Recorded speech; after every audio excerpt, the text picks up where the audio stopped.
Hello, my name's Hazel and I'm going to be showing you how to plant a summer hanging basket. So what you need is a hanging basket. So we have here a 12-inch hanging basket, and you need a selection of plants. We have 7 plants here. We have one plant that's an upright variety, and then we have 6 plants here which are all trailing varieties that will give you a lovely trail over the edge of your basket. I also have here some AquaGel, which is really useful. It stops you having to water your hanging basket as frequently as you might do if you don't use it, because they are crystals that you mix into your compost, and they help to retain water to stop it drying out so much in summer. Because when it's hot weather, a container this size will dry out very quickly. I also have here some Miracle Grow, and this is a slow release plant food that you can mix into your compost that will help to feed your hanging basket and keep it looking fantastic for as long as possible through the summer. Now, the compost I'm using is our nursery compost that already has this mixed in, but I have mixed in a little bit of AquaGel as well.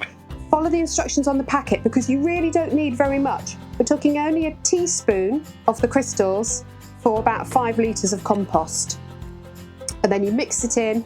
You have to wait for the crystals to soak up the water and before you use it. So don't mix it in and then water your compost once your plants are in. Get your compost wet with the crystals and gel in first, and all sorted before you start planting up, because it can expand quite a lot. Okay, so make sure your basket has drainage. So this one comes with a plastic liner.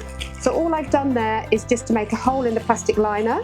So the plastic liner is actually quite useful because it will stop the water wicking away from the outside of the basket, which you can get with you're just using a coir liner on its own. But you do need a little hole just to allow a little bit of drainage, just to stop it getting waterlogged. If you've got one of those hanging baskets that's got a point on the bottom, or it's very wobbly, an easy thing to do is just to sit it on the top of a pot. Makes it nice and stable for when you're filling it up. But mine has a little bit of a flat bottom, so I should be okay. So you want to start by putting some compost, nice and wet, into your basket. And then when you're choosing your plants, think about what will go in the middle. So you want what you would call a filler. So a plant that will grow to about this height, 15 to 20 centimetres, but that won't necessarily be a trailing plant, so you don't want it to flop over. You want it to give the middle of the basket some substance. So I've chosen this beautiful little white brachyscome. I'm going to put in the middle, and always start with a hanging basket with your middle plant. Just going to put a little bit more compost to hold that in place.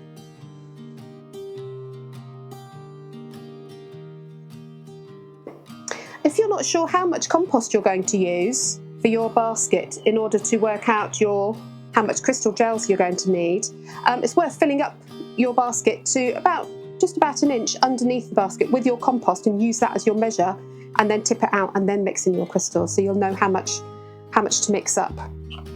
So I'm going to start with my brachyscome in the centre, which will get to about 15-20 centimetres, and then I've chosen just some whites and some pinks. This one is a lovely bacopa, which will trail beautifully. It's already starting to flower and trail. So I'm just going to turn that around because I can see those bits will trail over the side. I'm going to pop that in there. And I've got a couple of white petunias as well. So if you've got a petunia that's a little bit leggy, just pinch it back. Take the tip. And I'm going to pinch out the bit with the flower, but don't worry, because it's going to help it to branch out more as it grows. So you'll end up with a much fuller plant. Now I'm going to pop that one there. So I'm going to do sort of like a triangle with the 3 white ones. This one, you can see, is already branching out quite a lot. So I'm not going to pinch that one. And then I'm going to put my 3 pinks. I've got a couple of darker pinks. So we have here a calibrachoa. Calibrachoas are kind of like little petunias, but they're trailing. And they come in such lovely, bright, jolly colours. This one is called Bumblebee Rose. That's a lovely name. Although saying that, they're not particularly attractive to pollinators, petunias, because they don't have much pollen and nectar for them. But then, because of that, you don't have to deadhead them either. So that does make it quite useful for a hanging basket, especially when you end up with so many flowers on them. This one is a light pink one. So I've got a couple of dark pinks, and a light pink one. So I've got a triangle of pink, a triangle of white. Just make sure that you're all fitted in nicely around the edge. And they're slightly angled into the basket so that they will be encouraged then to go out and over the side. My basket's nice and full, and then I'm just going to fill in my gaps with the compost.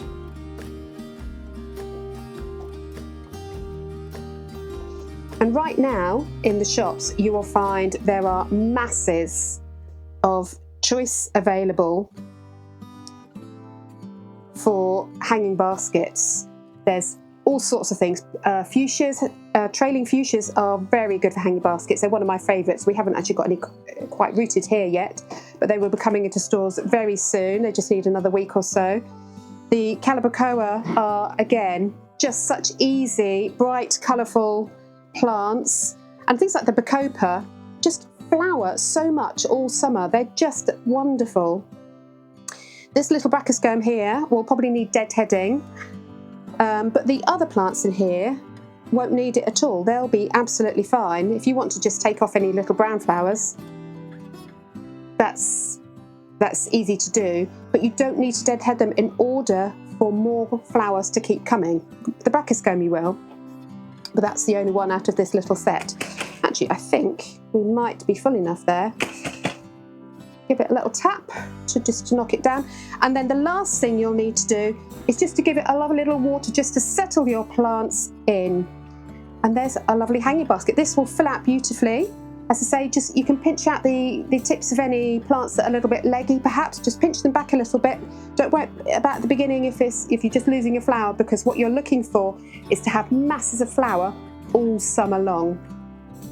Now, first of all, if the nights are still cold, you don't want to be leaving this outside overnight. To start with, you have to remember that lots of these plants are all grown in nurseries and protected environments like we are in now. They haven't met the wind. So it's not that the temperature's going to be too hot or too cold for them at the moment, although do watch out for frost, so that's why don't leave them out at night. But they haven't met the wind, and the wind can decimate them when they're not hardened off.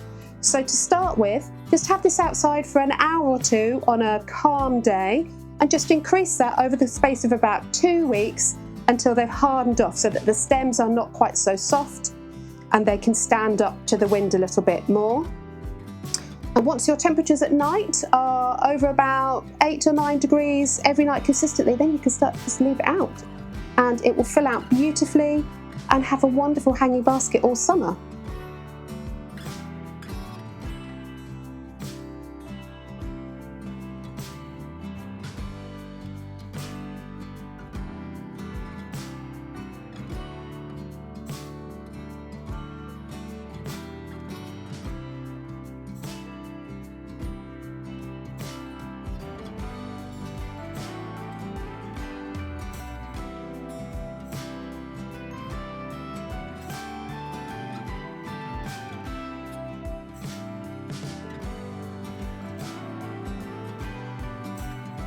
Now, in terms of keeping your hanging basket going for the whole summer and as long into September or even October as you can, you will need at some point to start feeding it. So obviously I've talked about the slow release feed, which you mix into your compost before you plant.